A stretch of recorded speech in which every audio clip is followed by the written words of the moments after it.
Salut tout le monde, c'est Alcojo. Enfin, on se retrouve pour une nouvelle vidéo sur la chaîne.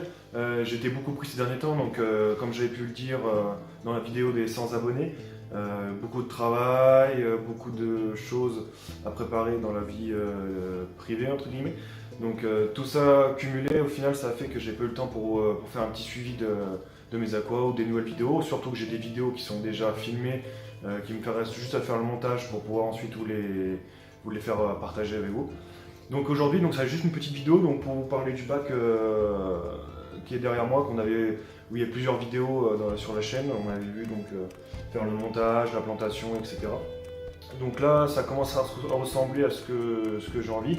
Il y a eu l'ajout de nouvelles plantes, il y a eu des pertes, j'ai eu des problèmes et voilà, il y a aussi les premiers poissons et tout ça. On va parler de tout ça ensemble. Donc c'est parti, à tout de suite. Donc voilà, donc on se retrouve pour la présentation du bac. On va voir un petit peu tous les changements, tout ce qu'il y a eu. Je vais vous expliquer le problème que j'ai eu, qui a été le seul problème réellement, et au final, enfin je commence à voir le bout. Enfin, ça a duré 10 jours et j'ai rien fait de plus que les changements d'eau habituels. Et voilà, donc je vous ai expliqué. Donc là, je ne sais pas si vous vous rappelez, ici, et sur cette branche ici, j'avais de la mousse. En fait, il s'est avéré que l'aquarium chez moi est vraiment à 4 mètres de la fenêtre, les deux fenêtres. Mais quand j'avais fait le montage de l'aquarium, il n'y avait aucune lumière directe du soleil du moins qui allait dessus, parce que on n'était pas dans une période de l'année où le soleil tapait sur cette fenêtre-là. Et du coup, je ne suis jamais chez moi l'après-midi parce que je suis au travail. Et sous les coups de 16 heures, un jour de repos, je m'aperçois que le soleil il tape que sur cette partie ici de l'aquarium, entre 17h30 et 18h. Et en fait, j'ai sur cette branche-là, celle-ci est un petit peu en bas, des algues filamenteuses, qui se sont développées, les algues, les fameuses algues, oh là, j'ai du mal à parler, qu'on retrouve dans les bassins, dans les points d'eau et tout ça. Donc en fait, au début, je faisais mécanique, c'est-à-dire que j'enlevais le maximum à la main. Pareil pour le tapis, donc j'ai arraché quand même pas mal de plantes pour enlever. Et à chaque fois, ça revenait. C'était pas énorme, hein, mais ça revenait quand même assez vite. Du coup, j'ai pris l'initiative, j'ai tout rasé. J'ai rasé les deux mousses. Et là, au final, j'ai pratiquement plus rien. J'en avais un petit peu aussi sur les racines de mes plantes flottantes. Ça commence à partir. Et je crois que vraiment maintenant c'est plus que des algues mortes qui au fur et à mesure sont en train de se désagréger. Donc voilà, ça c'était vraiment le problème. Donc j'ai rien fait de chimique, juste les changements d'eau, j'ai vérifié mon eau, tout était bien. Et puis voilà. Ensuite la nymphea hein, qui se développe super bien. Voilà, j'ai même laissé 2 feuilles à la surface. Parce que j'adore le rendu, j'adore les nénuphars, c'est vraiment un truc qui me plaît vraiment. Donc là je vais laisser que 2 feuilles à la surface. Je vais couper les autres qui vont à la surface pour, comme je disais dans les vidéos précédentes, en fait ces 2 feuilles là vont me servir à capter le maximum de lumière à la surface pour pouvoir nourrir le bulbe et donc les feuilles qui sont submergées. Donc là ouais, elle commence vraiment à bien se développer et elle est vraiment top je trouve. L'Echinodorus, nickel.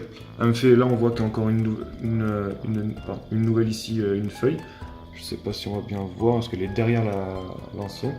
Qui se développe. Donc je coupe régulièrement les feuilles abîmées. Là on voit que peut-être un peu manque de fer, donc j'ai rajouté un petit peu de fer. Et puis non, elle se développe super bien, elle est nickel. Et là je viens d'entailler 2 grosses feuilles.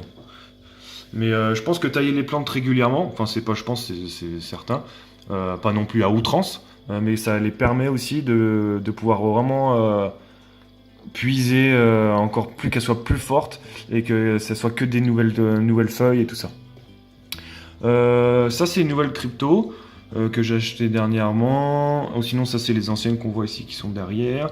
Ça c'est une nouvelle aussi, une nouvelle crypto. Là c'est les Pogotémon, je sais plus exactement le terme exact parce que j'ai pas l'habitude de les dire à haute voix, donc excusez-moi si je hache un petit peu les mots. Derrière donc c'est une Microzorum, une grosse. Hein. Que dire de plus déjà sur les plantes, voilà, les plantes flottantes c'est comme d'habitude. Hein. J'en enlève souvent, j'ai mis des grosses comme celle-ci dans l'aquarium de mes poissons japonais. Je ferai une vidéo aussi très prochainement sur un peu le suivi de mes poissons et aussi les petits, parce que je vous rappelle que j'ai eu des petits maintenant il y a quelques mois. Et puis voilà, qu'est-ce que je peux te dire d'autre en plus sinon la mousse. Les mousses je les taille régulièrement. Hein. Tac. À chaque fois qu'on voit, de toute façon au niveau des couleurs, ce qui est le plus foncé c'est ce qui est plus ancien, et là on voit vraiment les nouvelles tiges, à chaque fois je coupe. Voilà, ça il y en a encore ici. Là, voilà, Nubia. La Nubia qui se développe, au final c'est une plante qui est assez lente, enfin qui est très lente à se développer, mais elle me fait régulièrement des feuilles. C'est... Là, depuis que l'aquarium est en route, que je l'ai, enfin, du moins depuis que je l'ai, ça doit être au moins la 4e feuille, quoi. Donc en gros, elle me fait une feuille toutes les 3 semaines, quoi. Donc je suis content, et puis bon, sinon tout le bac tourne très bien, et puis voilà. Donc sinon j'ai toujours mes petits les petits Neiritina, ils sont tous ici. Donc ils étaient dans le bac de mes poissons japonais, puis au final je les ai mis ici.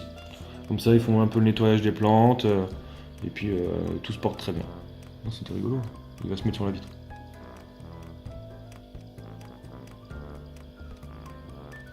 Voilà, ensuite, que dire de plus? Bah, donc je vais vous parler un peu des poissons. Donc les poissons, je pense que vous les connaissez, donc c'est des tétra-amandes. J'en ai un banc de 10 pour le moment, j'ai envie d'en racheter 5 pièces. Au final, pourquoi j'ai mis longtemps à mettre des poissons dans mon bac? Bah, c'est que mon bac était équilibré, mais je trouvais pas les poissons que j'avais envie de mettre, qui me plaisaient. Donc les tétra-amandes, je les ai enfin trouvés. Il y en avait là où je vais dans une animalerie. J'en ai enfin trouvé. Donc j'en avais pris déjà une dizaine. Ils se portent tous très bien, ils ont très bien été acclimatés, ils mangent tous les jours. Nickel, il n'y a pas de souci. Donc moi j'ai envie d'en rajouter 5 pièces pour qu'il y ait un petit banc de 15. Et puis après, je vous dis pas ce que j'ai envie de remettre dedans, je cherche toujours, parce que je cherche vraiment le poisson qui me plaît et que j'ai vraiment envie de mettre dedans. Donc voilà, j'achète pas n'importe quoi, à outrance. Je veux vraiment acheter les poissons qui me plaisent et que j'ai envie d'être dans ce bac là. Donc je suis très patient. Donc c'est sûr que c'est pas forcément facile tous les jours, parce que voilà, c'est quand même une passion assez débordante. Mais au moins après voilà, je suis récompensé et j'ai les poissons que je veux dans mon bac. Voilà, une petite vue d'ensemble. Je les nourris à quoi? Donc moi pour le moment je les nourris à ça. Voilà, c'est chez Ikari, donc c'est très bien, c'est vraiment de la nourriture qui est assez réputée. Donc ça c'est vraiment spécial pour les tétras. Donc voilà, moi je les nourris avec ça pour le moment. Et puis de toute façon je ferai une vidéo. Je ferai une vidéo pour vraiment monter toutes les sortes de nourriture avec lesquelles je nourris mes poissons, que ce soit poissons japonais ou mes poissons exotiques. Voilà. Je ferai aussi une vidéo, donc comme je vous avais dit dans la vidéo des 100 abonnés, sur les plantes, tout ça c'est en route. Il y a une vidéo en route sur le système de CO2, comment le nettoyer, tout ça. Donc voilà.